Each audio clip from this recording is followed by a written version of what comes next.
بسم اللہ الرحمن الرحیم۔ کلاس سیونتھ، آج ہمارا لیکچر نمبر 4 ہے چیپٹر نمبر 1 کا۔ آج کا ٹاپک ہے ہمارا common disease of respiratory system. ہم نے ریسپائریٹری سسٹم ہم پڑھ چکے ہیں، اب اس کی ہم یعنی کہ بیماریاں جو عام بیماریاں ہیں ان کے متعلق پڑھیں گے۔ یوں تو ریسپائریٹری سسٹم کی کافی بیماریاں ہیں، جیسے common cold, influenza, lung cancer, tuberculosis, pneumonia وغیرہ وغیرہ۔ لیکن جو آپ کے کورس میں شامل ہیں، 2 اہم بیماریاں ہیں، نمبر 1 کامن کولڈ اور نمبر 2 نمونیا۔ کامن کولڈ یعنی کہ نزلے کو کہتے ہیں، یہ ایک عام بیماری ہے، نزلہ زکام کھانسی وغیرہ، جو ریسپائریٹری سسٹم کی یعنی کہ سانس لینے کے نظام کی ایک عام سی بیماری ہے، جو عام طور پر اکثر لوگوں کو ہو جاتی ہے۔ یہ ہوتی، اس کی علامات کیا ہیں، سمٹمز کیا ہیں؟ یہ سنیزنگ یعنی کہ چھینکنا، رننگ نوز، ناک کا بہنا، ہیڈک، سر میں درد، اور پین ان تھروٹ یعنی کہ گلے میں درد کا ہونا، اینڈ کف یعنی کہ کھانسی کا ہونا، یہ علامات ہوتی ہیں اس کی۔ اور بخار بھی ہو جاتا ہے بعض اوقات کامن کولڈ کی وجہ سے۔ یہ وجہ ہے، یہ بیماری جس وجہ سے ہوتی ہے وہ ہے وائرس کی وجہ سے کامن کولڈ کی بیماری ہوتی ہے۔ اور یہ وائرس ایک سے دوسرے کو ٹرانسفر ہوتا ہے، یعنی کہ منتقل ہوتا ہے۔ کیسے منتقل ہوتا ہے؟ جب انسان کھانسی کرتا ہے یا چھینکتا ہے تو ایک جگہ سے دوسری جگہ یہ منتقل ہو جاتا ہے۔ اسی وجہ سے کہتے ہیں جب آپ کھانسی کریں یا آپ کو چھینک آئے تو آپ ہاتھ یا رومال رکھ دیا کریں۔ جیسا کہ آج کل یہ کرونا وائرس بھی پھیلا ہوا ہے، یہ بھی ایک اسی قسم کی بیماری ہے جو ٹرانسفر ہوتی ہے، جس سے کھانسی، یہ بھی ایک بیماری ہے، ریسپائریٹری سسٹم کی ہی بیماری ہے، جسے کرونا وائرس کا نام دیا جاتا ہے۔ تو اس کا علاج بھی لکھا ہوا ہے کہ یعنی کہ آپ گرم چیزیں یعنی کہ گرم لیکوڈس پیا کریں، جیسے چائے ہو گیا، سوپ ہو گیا، اور جو شاندا وغیرہ ہو گیا، گرین ٹی ہو گئی، کافی ہو گئی۔ اگر آپ اس طرح کی چیزیں پئیں گے تو اس سے آپ کو ریلیف ملے گا، آرام ملے گا۔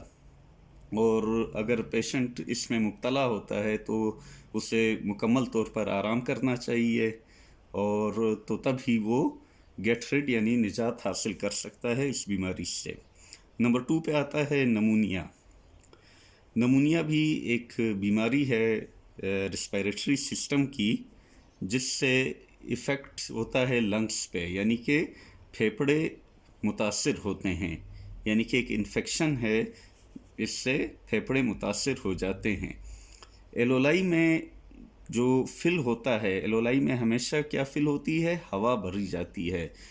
ایلولائی کہاں پہ موجود ہوتی ہے؟ ایلولائی لنگس میں موجود ہوتی ہے، جو آپ نے ریسپائریٹری سسٹم میں پڑھ چکے ہیں آپ، اور یہ اس میں ہمیشہ ایئر فل ہوتی ہے۔ لیکن نمونیا کی بیماری جب ہوتی ہے، جب انفیکشن ہوتا ہے، تو اس میں پیٹیوٹ یعنی کہ بلغم بھر جاتا ہے۔ ایلولائی میں کی جو ہوا کی تھیلیاں ہیں، ایئر سیکس ہیں، ایلولائی جسے کہتے ہیں، اس میں بلغم بھر جاتا ہے، جسے یعنی پیٹیوٹ کہتے ہیں۔ ڈیو ٹو انفیکشن یعنی انفیکشن کی وجہ سے پیٹیوٹ فلڈ ہو جاتا ہے، بھر جاتا ہے۔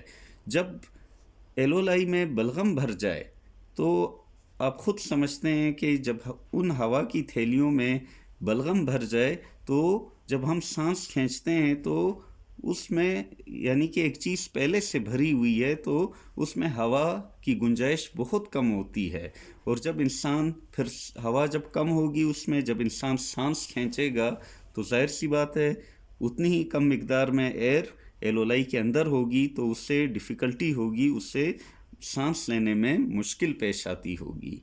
یہ یعنی کہ اس بیماری کو نمونیا کا نام دیا جاتا ہے۔ اور اس کے جو سمٹمز ہوتے ہیں وہ ہوتا ہے یعنی کف، کھانسی کا ہونا، چیسٹ پین، سینے میں درد ہونا، لاس آف ایپیٹائٹ یعنی کہ کوئی چیز کھانے کو جی نہ چاہنا، فیور، بخار کا ہونا، نیزل کنجسشن، ناک کا بند ہونا، ریپڈ بریتھنگ، بار بار سانس لینا وتھ وسلنگ ساؤنڈ یعنی کہ سیٹی کی آواز کا نکلنا. تو یہ تمام علامات پائی جاتی ہیں، یہ نمونیا کی علامات ہوتی ہے. تو اس صورت میں فوری طور پہ یعنی کہ ڈاکٹر سے رجوع کرنا چاہیے. تو اس کی ٹریٹمنٹ پر یہاں پہ لکھی ہوئی ہے، یعنی اس کی ٹریٹمنٹ جب ہوتی ہے تو اس کے لیے ویکسین کا استعمال کیا جاتا ہے، تو تب ہی نمونیا سے بچاؤ ممکن ہوتا ہے. اور children should not be allowed to go to the room of the patient.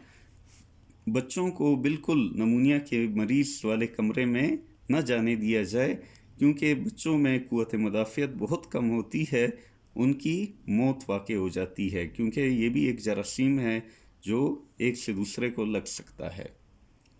یہ نمونیا کی بیماری ہوتی ہے، اور یعنی کہ ایلولائی میں بلغم کا بھر جانا اور انسان کا سانس لینا مشکل ہو جاتا ہے. ایلولائی میں یوں عام طور پہ ہوا فل ہوتی ہے، لیکن جب بلغم بھر جاتا ہے تو ہوا کی مقدار بہت کم اس میں آتی ہے، اور انسان جب بریتنگ کا عمل یعنی سانس لینے کا عمل کرتا ہے تو اسے دشواری محسوس ہوتی ہے، اور اس کا اگر بر وقت علاج نہ کیا جائے تو انسان کی موت واقع ہو جاتی ہے. آج کا یہی ٹاپک ہے. انشاءاللہ پھر کل ہم اگلا ٹاپک پڑھیں گے. آپ ریویژن ساتھ ساتھ کریں. اللہ حافظ. جا اس کا کویشچن بھی نوٹ کر لیں پہلے آپ.